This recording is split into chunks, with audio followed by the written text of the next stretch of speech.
Yeah, welcome everybody to the November NCL Coaches Call, directly following the season and all the festivities following the season. So, thanks for joining. If you're new to the call, I'm David Zaitchik, and I'm the NCL Commissioner. On the line, we've got several people from Cyber Skyline, and those are the ones that help host and run the game. We've got Emily, Ashley, and Franz. Hello, everybody. Hi, everyone. All right, so let's look at the agenda for today. So we're going to do a little recap of what I was just mentioning, which was the Spirit Week. I'll talk about the competition season, and for that we do have Franz from the engineering team to answer any challenge questions. Following that, we'll have some open Q&A, and then our kind of second half of the call will be our discussion topic. And today we're going to talk about recommended resources for students to succeed in cybersecurity. Obviously, besides the NCL competition, what else are we doing to help our students? So I wanted to have that as open discussion the second half of the call. So let's jump right into this and talk a little bit about Spirit Week. Emily. Thanks, David, and welcome everybody. We're excited to have you for today's coaches call. Hopefully, you and your students were able to join us last week for our fourth Spirit Week. We had some really fun events. All of them are also available on the YouTube channel. So if you weren't able to join us live, we absolutely have all of those recorded for you.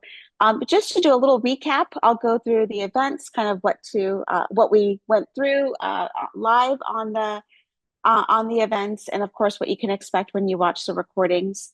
So we had the scavenger hunt, which took place Tuesday through Thursday.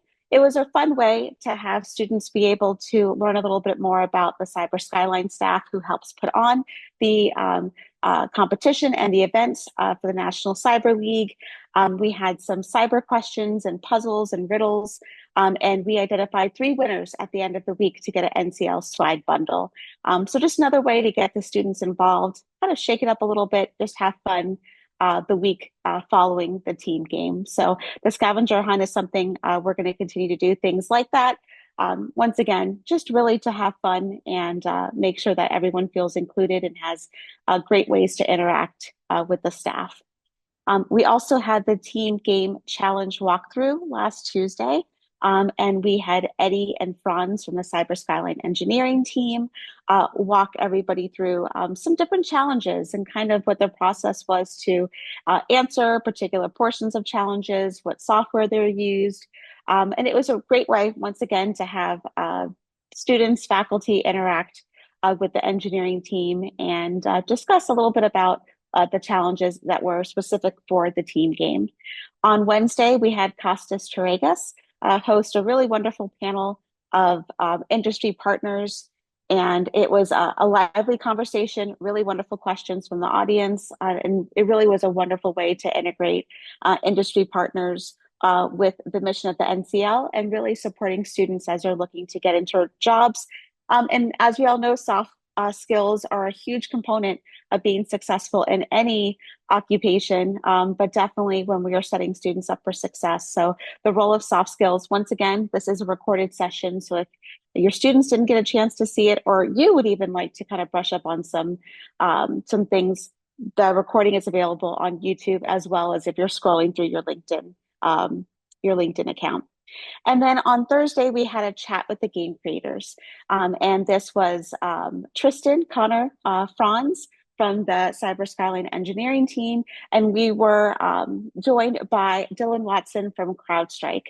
This was a little bit more in depth, where students had questions about the ins and outs of what it's like to actually put on the NCL competition for the fall season.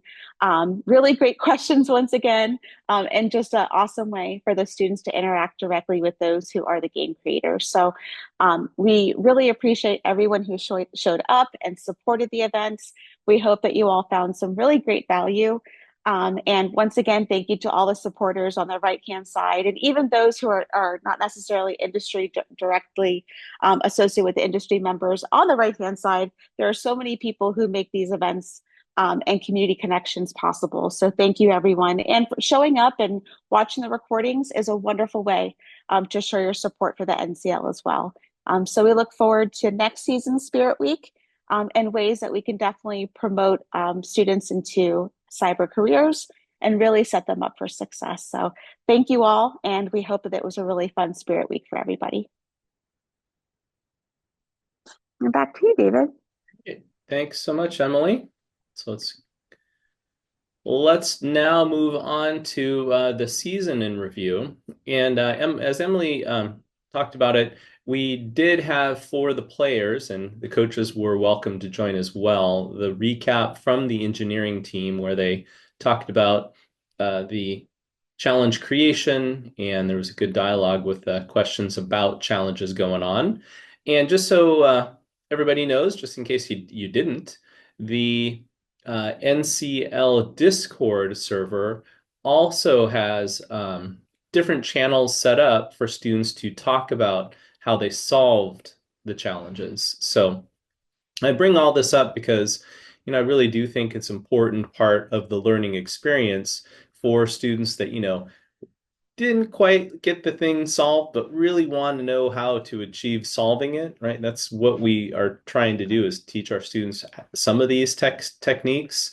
So I just want to make sure all the coaches know that there was a good amount of opportunity for your players to learn what challenges they didn't solve, or if there are players that did solve challenges, it's great for them to be able to talk through how they solve those challenges. So lots of opportunity for end of season discussion between players to collaborate and talk about challenges and how they solve them.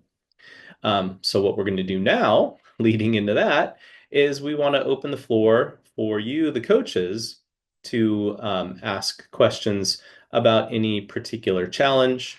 And like I said, we do have Franz here from the engineering team to answer some of those challenge questions. So maybe the best way to do this, since we have about 30 people on here, is if you do have a question, why don't you do a little hand raise with the react button down at the bottom of Zoom so that we can get your question. So let's open it up now. Any questions? Yeah, it looks like John's got one first. So John, why don't you jump on in with your question? So I have a few of my students bring up the same point. The VIN number challenge, while they really liked it, one of them, I guess, was an E350 van. And I guess there's some discrepancy by the lookup versus what the answer was going for. The question was, did they go back and correct like the accuracy for people that had other pieces of that? Yeah, I can answer that. So that is what happened. Because I think with that question, there are multiple different variations of how people were submitting their answers. So we actually went through and we credited everyone who submitted any of the different variations that we were kind of seeing. Thank you. Yeah, so a good thing to point out there. So yeah, sometimes some questions, depending upon how things are searched for, can come back as vague, and we don't want to penalize the students for a question that might have been vague or might have had a couple different answers. So yeah, sounds like Cyber Skyline was able to correct that accuracy for players. All right. Any other burning questions?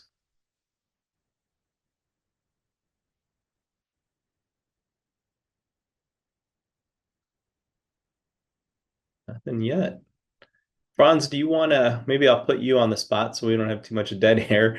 Is there any questions that came up during the players discussion that might be good to kind of highlight now and talk through, like any of the more popular ones that they liked or ones that generated a lot of discussion? So I think probably one of the ones that had a lot of discussion was the hard web application challenge, where effectively there was a website that had like a API to create users, and there was a uh, JSON version of that API and an XML version of that API.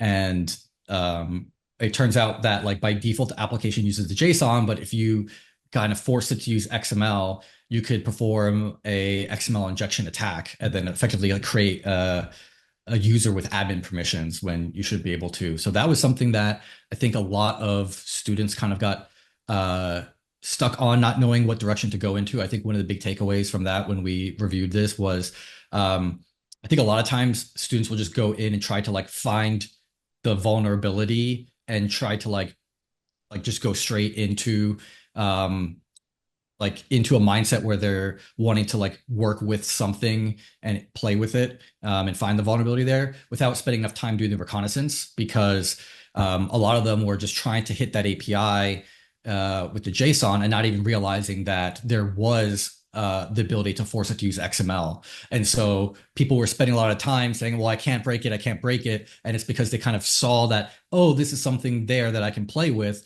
And they kind of got laser focused on that without kind of spending enough time doing the reconnaissance and seeing if there were any additional angles, any additional ways to kind of approach that problem. So I think that was kind of one of the interesting lessons learned there. And then I think that similar lines to that, there was one of the log files in Team Game. There was a question asking for how many times was there a power failure within the log. And we provided kind of like a general specification for the different events within that log file. And there was not one for a power failure. And so a lot of students were making assumptions on like, well, a shutdown must be a power failure. And so they were answering that question by counting the number of shutdowns, not realizing that in the actual entries themselves, there's a text field for additional information. And then in that text field, some of them indicate that there was a power failure. And so students were kind of making those assumptions and then getting the answer wrong because they hadn't actually fully looked at the data that they were analyzing before they tried to solve the question. It kind of made the assumption that, oh, well, a shutdown must be a power failure without even realizing that we did explicitly indicate which one of those events were power failures. Yeah, good examples there. So students kind of being laser focused, maybe rushing to judgment where they might need to kind of step back a little bit and figure out a different approach, which is yeah. And I mean, a general recommendation as well is just for the students, double check and reread the question what it's asking for, because I think there's a lot of that like tunnel vision mentality. People are kind of trying to rush and race into things, and just taking a little bit of time to process seems to be very beneficial to kind of avoid a lot of those trivial errors, which are kind of down to just reading the question and reading looking at the artifacts that you're playing with. right.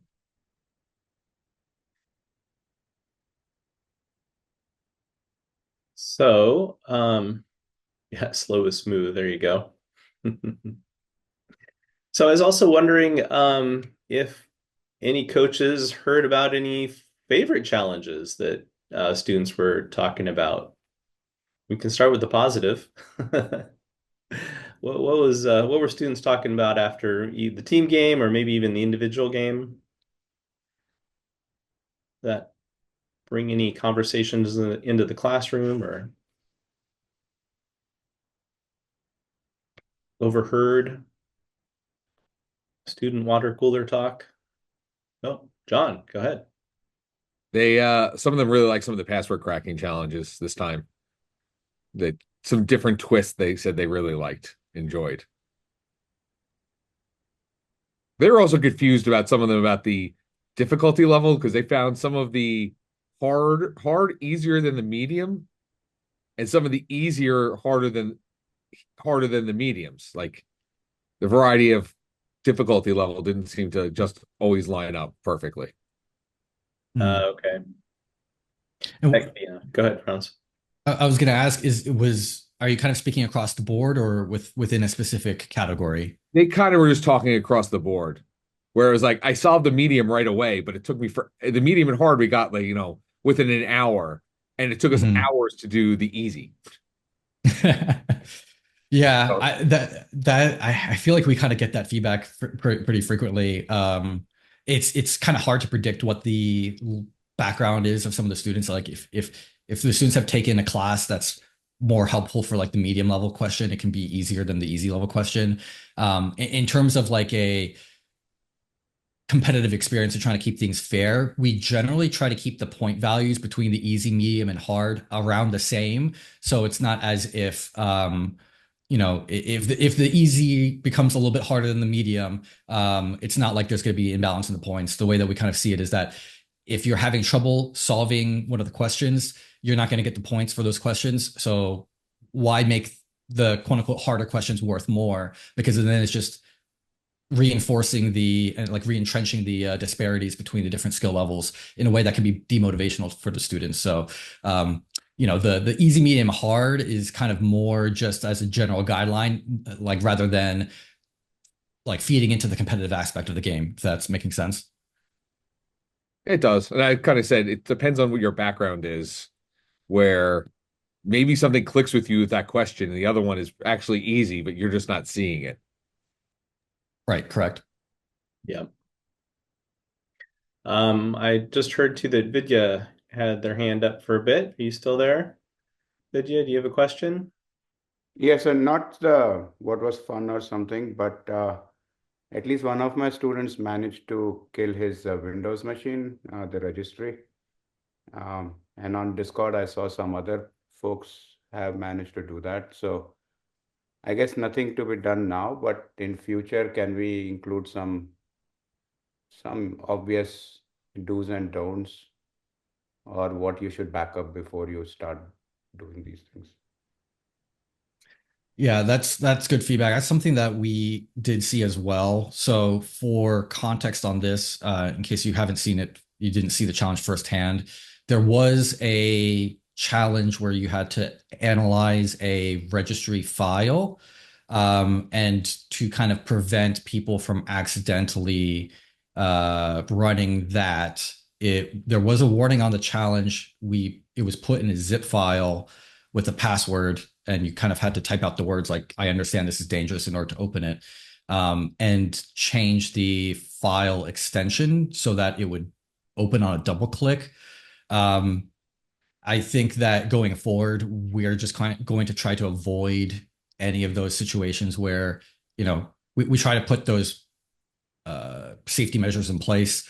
But given that this is an event where you have learners and they might not be fully aware of kind of like what the implications are of what they're doing, even with those precautions, it still might not be enough. So we're going to try to kind of avoid having those types of challenges where there is some sort of risk that you can kind of mess up your computer if you try to run that file. And it wasn't a malicious file, but it's replacing registry settings, so that could cause some issues for your computer.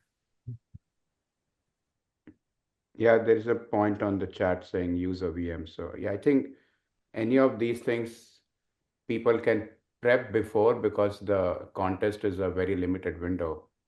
So what all you can do to prep yourself up and so on might just help going forward. Yeah, and it sounds like there were some guardrails there, but I understand how students may click through those just so they can get something solved quickly. So yeah, I'm glad, Franz, that you are trying to figure out how to operate that differently. Because yeah, we don't want students to harm their computers by trying to solve challenges. It's probably also why you're not giving out live viruses for students to look at and analyze. That would also be a problem. Looks like there's another question that came up. Is there potential to get access to past year's challenges / gymnasium for beginners in my program? And I can answer the first part of that. You as a coach can have access to the gymnasium year round. And when you sign up your players, your students for the NCL team, for the game, they get access to the gym for the entire season, and actually well before the practice game begins and even after the team game ends. So there's several months where students get access to the gym. Franz, did you want to address the past challenges? Yes. So for the past challenges, those end up kind of showing up in the practice game. So that's kind of the way that those get made available. And so yeah, my recommendation would be to kind of have the students go through that the practice game during the season. And we Michael, if you can send me your email address, I can send the direct link to the sign up for the year-round gym access. If there's any other faculty who want that as well, just shoot me a direct message and I can send you the link. We don't publicize this link because it's really meant for faculty to have that access as kind of like a evaluation, like on an evaluation basis. But so we don't want to kind of put the link out there for anyone to just go and sign up because it's really just meant for faculty. And Franz, you want to put your contact info there in chat? I can put my contact information in chat. If you also just direct message me your email address. Yeah, either way. So I'll okay. put my. Oh, there we go. Thanks, Franz. It looks like we have a follow-up question too from Abhi about the registry challenge. Go ahead, Abhi. Yeah, not necessarily a question itself, and sometimes I have mic issues. So can you hear me? Yeah. Okay, great. So one thing that we really try to push at the very beginning of the lessons of the semester, when we're even just bringing up the idea of a competition, is to always use a VM, not just because it's safe, but it teaches the students that you have a machine that you can roll back and reset as needed. So when you're trying things out, when you're learning things, that you can just redo those over and over. So that's a good lesson there for them to understand. And then also it teaches a little bit of networking. They have to understand how the VM interacts with the computer, how it interacts with the other network, if they have multiple VMs, how you can set up different subnets, so on and so forth. I'm not necessarily in the education space itself. I'm more in industry. And one thing I've noticed, there's a lot of cybersecurity focused individuals lack networking skills. So having something like that is a really easy icebreaker in a way for students to understand the networking side, the cybersecurity side, the IT side with virtualization, and just get the being comfortable with using a virtual machine, being comfortable with now being able to take really dangerous risks because you're in a VM, you're in a safe space. You can do whatever you want. If you break it, who cares?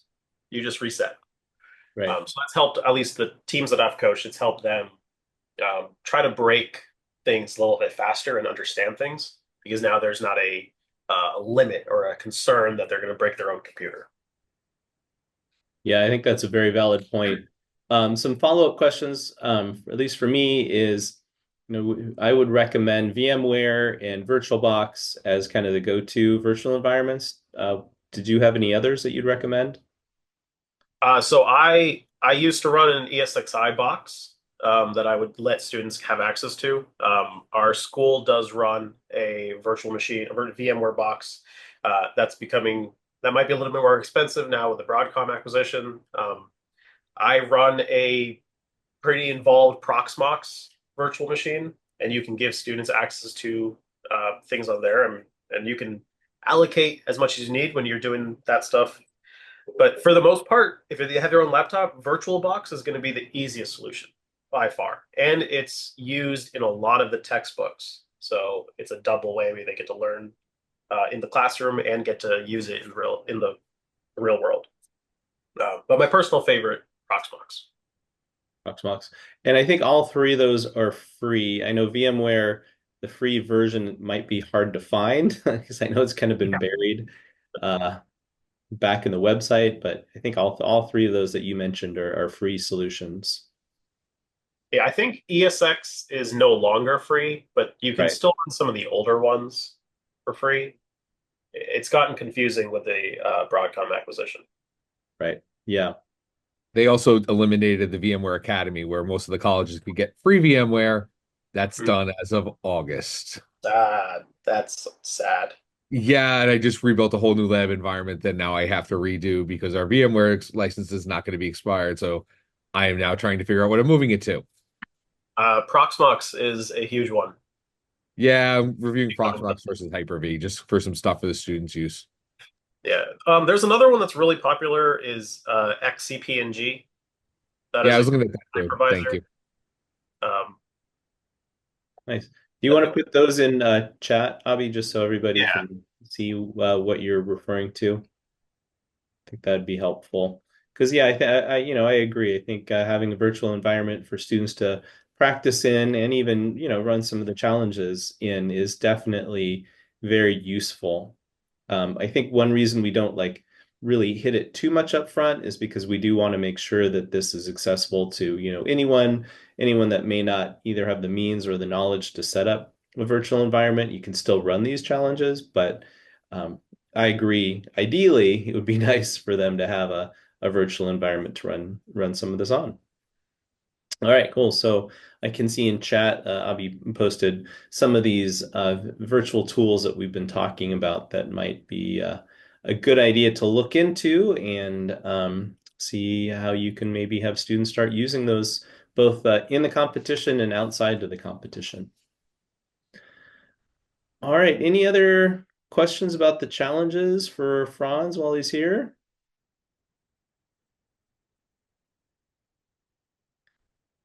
I think the last thing I'll mention is, part of the things that I do in my curriculum is I bring up the scouting report. So I actually do that as a lab in my class. So I want to make sure students know that they got the scouting report and that it's useful and that it's also something they, can include in their resume. I do have one activity where I have them look at their scouting report, look for the strengths, meaning where did they do well, what categories, and then they can map those categories to actual job roles. Because I think it's really important for students to know, okay, I have these skills or I enjoy doing this in cybersecurity, but what can I actually do some of this with for a career? So kind of having them connect those dots of, okay, I know how to do these things. I enjoy doing these type of things. What exactly does that look like for a career in cybersecurity? And then how can I keep practicing and enhancing those skills so I can actually get that job in cybersecurity? So it might be something to think about, now that we're kind of, the kind of the post-mortem NCL time. What other lessons learned can we give to those students? And really do think it has to do with, connecting those dots between here's what you learned and here's what you can do with it. All right, well, let's move on to the next piece, which is we kind of had some Q&A already, but this could be even more open-ended Q&A. It doesn't have to do necessarily with the challenges or VMware or any other virtual environments. Anything else? Any other questions that people had just about NCL in general? So one question it looks like came up. Can you share the scouting report activity? And not sure what you mean by that exactly, the activity. Or do you want to just see a screenshot of what the scouting report looks like? I know we could probably drop a link in there for you to look at it. Is that what you're looking for, Franz? The form. Okay. So yeah, why don't we, Franz, maybe you can quickly get a link to the scouting report and throw that in chat. Oh, there we go. So if you want to see a link to what the scouting report looks like, Franz just dropped that in chat. And John, you got a question? Do you know when the power rankings are supposed to be coming out? My students are asking. I was like, they're chomping at the bit. Sure. Well, that's good. I'm glad they are. That's good that they know about it and they're interested. I think that's a Yeah, Franz or a we Ashley question. Go yeah. ahead, Ashley. We are currently working on that and they will be out by the end of this week. We're hoping, within the next day or two, but it could be as late as Friday. Okay, thank you. Of course. So this week. Okay, and Franz also mentioned same goes with the scouting report. So I believe what we're saying is that scouting report should also be out this week, which is Correct. good because I have an assignment coming up after break, after Thanksgiving break on the scouting report. So very timely. Thank you. Yeah, and when the scouting reports go out, emails will be sent out to everyone with a copy of the scouting report. So you'll get notified as soon as they're out. Yeah. And yeah, I can share my assignment. I'll probably just do that when we go to our breakout rooms, so I can share the assignment that I have. And again, that assignment is just mapping scouting report to careers.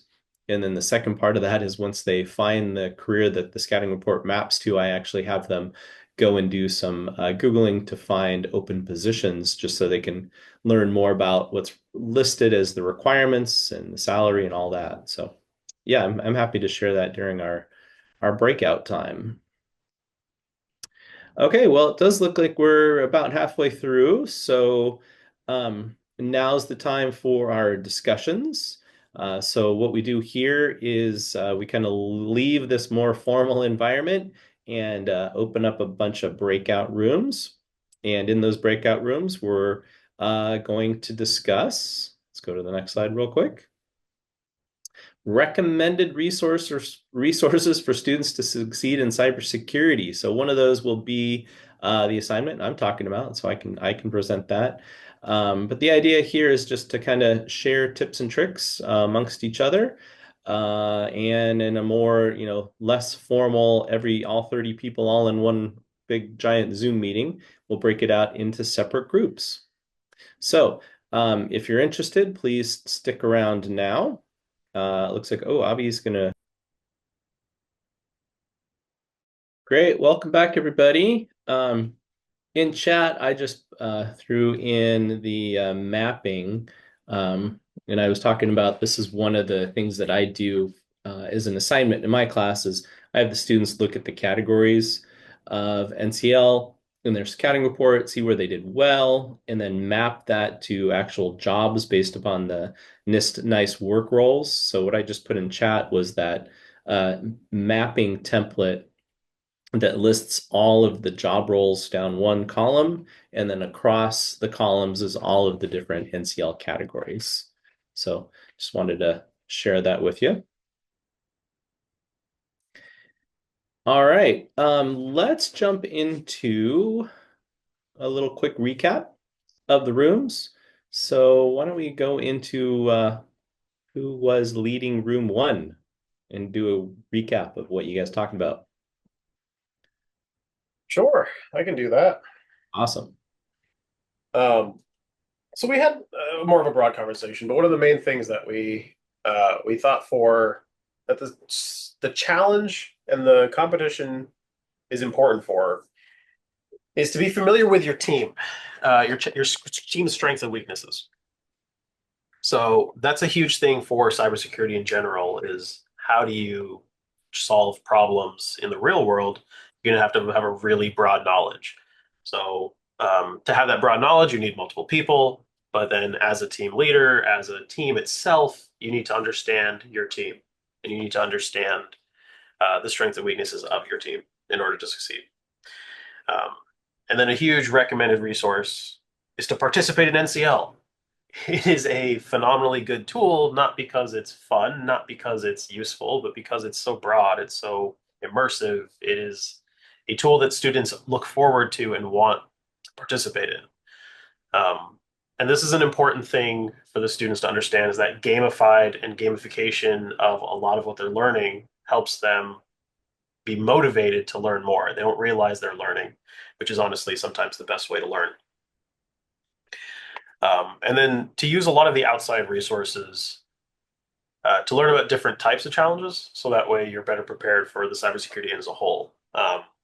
We noticed that a lot of the courses, or a lot of the programs might be geared toward a specific group of a specific industry, or not, sorry, not industry, but like some people are having a program that's geared around computer science. Others might have a program geared around networking. Another team might have a program that's geared around IT support. So for cybersecurity, you have to have a little bit of knowledge in all of those. So you have to understand all of the challenges so that way you can focus in on your computer science education, but then have understanding of all the adjacent industries as well. So you're better prepared for a job as a forensics analyst at your local police department or something. So like, and then I wanted to say just like at our school, we're using NCL, but we're also using all the competitors to NCL because you have to. Cybersecurity is not a one person wins all. It is a community effort. Even if you look at like companies out there that offer the same product, those companies are often friends and share information between them because we're safer together than we are alone. So you have to just understand that it uses as much of the platforms out there as you can. Yeah, and I would add too, not even necessarily competitors. I think, students can use all of these tools to, broaden their cybersecurity education. And by no means are we going to say NCL is the only one that will help. So I appreciate you bringing up other ones too, because for one thing, NCL is a finite season. And it, focuses on a broad category. So something like, Hack the Box is great that you listed there for students to really jump in and learn more, intensely about web application security. So that's great. So, and try Hack Me. That's a good one. So there's plenty of others to jump in off season that this can also help, them with their NCL scores as well. So if they're doing other competitions in off season, NCL might help them with those other competitions and vice versa, right? Doing NCL might help them with Hack the Box even or some other competitions. So And thank then, you for that. yeah, and one thing that I don't know if how many other states are doing it, but like here in Florida, our Department of Education actually has teamed up with a company that runs cyber ranges, and they have set up a competition for the college students to participate in. So all of the schools in the Florida college system are able to participate in that event. They also have teams, and then they compete. And we got second place. So that's pretty cool. The That's students may or may not like it, but it gave them an opportunity to use a different platform, see how a different CTF works. It gave them the opportunity to travel to our state capital, stay in a hotel, get a little bit cool experience, and then learn a lot about how a in-person competition works versus outside. So I don't know if that's possible in all the states, but see if you can work with your state and get something like that set up. Yeah, I agree, wholeheartedly. Thanks for that. Appreciate it. Okay, let's go to breakout room number 2. And John. Yes. So, actually, kind of piggyback on one of the points that wasn't part of our discussion, but we do a competition with the local colleges around us. So through ISC Square, the local ISC Square chapter sponsors it. So it's an in-person competition with like 5 or 6 of the colleges around our college that all participate. So you don't have to go so big. If you reach out to maybe your ISC Square chapter, maybe they can coordinate it. And they coordinate some prizes and stuff like that. So, which is pretty cool. But some of the things we discussed were a lot of things overlap, but some things coming up that are interesting, like Advent of Cyber from Try Hack Me. That's a real fun one to learn from. And they have some pretty big people in industry that get involved with it, which is pretty cool. So you get, the YouTube video of John Hammond talking through the challenge and how to solve it. And he's pretty entertaining and engaging at least. So I think that's a cool way of doing some stuff. There's other people on YouTube, just the Cyber Mentor does. Our students have been really struggling with web app stuff. And ironically enough, the Cyber Mentors channel has been really focusing on that lately. So they found that really useful and helpful. Hunter CTF, since John Hammond CTF, they do that one. That's kind of crazy. If you're a CAE school, the NCAA Cyber Games is a different type of competition than anything else that's out there. And it's meant for beginning students. So you're only allowed to do it 2 times. And then you're out. So it's meant for beginners and not trying to like really kill them. And it was a really cool competition. They had a lot of our students have had a lot of fun with it. The only deal is you have to be CAE school, so that really doesn't work for the K through 12. But then if you're K through 12, you can look at Cyber Patriot as a different type of competition that way. And you can get mentors of people that are working in higher ed to kind of work with your students there too. Raspberry Pi projects are also really, really cool to do. Here's some they'll say, oh, I saw this cool project. I'm like, here's a Raspberry Pi. Pick some people, start working on it. Yep. And they have a lot of fun with that too. Another one that's coming up is the Sans Holiday Hack Challenge. Gotta love the 8-bit graphics and music. I think our students can do some. I like that it's got a variety of stuff there, so they come in not feeling too overwhelmed. That's a cool one. And then kind of like resources succeed is cyber right for me. So CISA put out that trycyber.us with some kind of things of walkthroughs of this is what the cyber's like. So maybe you're succeeding in cybersecurity is not getting involved with it because this is not what you want to do. And if you could find that earlier, it's better. Yeah, agreed. That's a great point.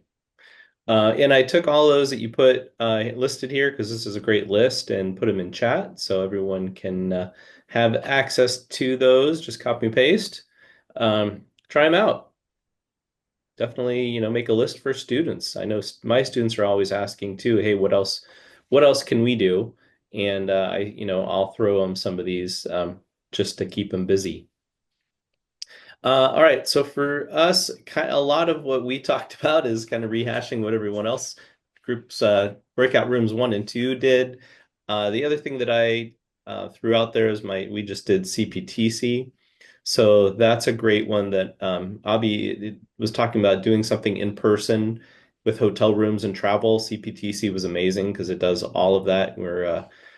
For us, they are regional. So for us, we went over to Stanford, spent the night in that area for a couple nights, and the students are in person competing. So CPTC is the Collegiate Pen Test Competition, which is again very different than NCL and several others because the main outcome for CPTC isn't like how many boxes did you own or flags did you find. It's how good of a report can you write once you found all of those, not even flags, but vulnerabilities. So very different. And it's great to see more and more competitions popping up because I really think it helps, students. And for me, it helps me as a teacher because these are, I feel like, great labs that I can just hand over and include in my class or hand over to the club. We have a cybersecurity club to keep them busy. So, and a lot of these are free, which is kind of amazing. NCL is close to free, $35, not too bad. And all of the other ones listed here are in that free-ish range as well. All right. Our breakout, but for 35, 45, $50, whatever, it's honestly the cheapest class you'll take. So Exactly. Great point. All right, so those group summaries. I think, did we have one last slide here, Emily? Oh, there we go. I thought so. Next coach's call, December 10th. So we will be meeting again, kind of doing a similar thing. We'll have the first half talking about NCL announcements, upcoming season, all that kind of stuff, and second half having a breakout session. If anybody has any other ideas for breakout sessions, when you get the summary of this meeting, we'll give you notes and we'll give you the recording. You can always just respond to that and give us ideas for what else you'd like to talk about as a group because group breakout sessions are for you. That's why we put them on. All right, well, that's it for this meeting, everybody. We'll see you next month, December 10th. If you are having a Thanksgiving break, have a great Thanksgiving break. If not, hopefully you'll at least get some break in there next week, and we'll see everybody next month. Take care.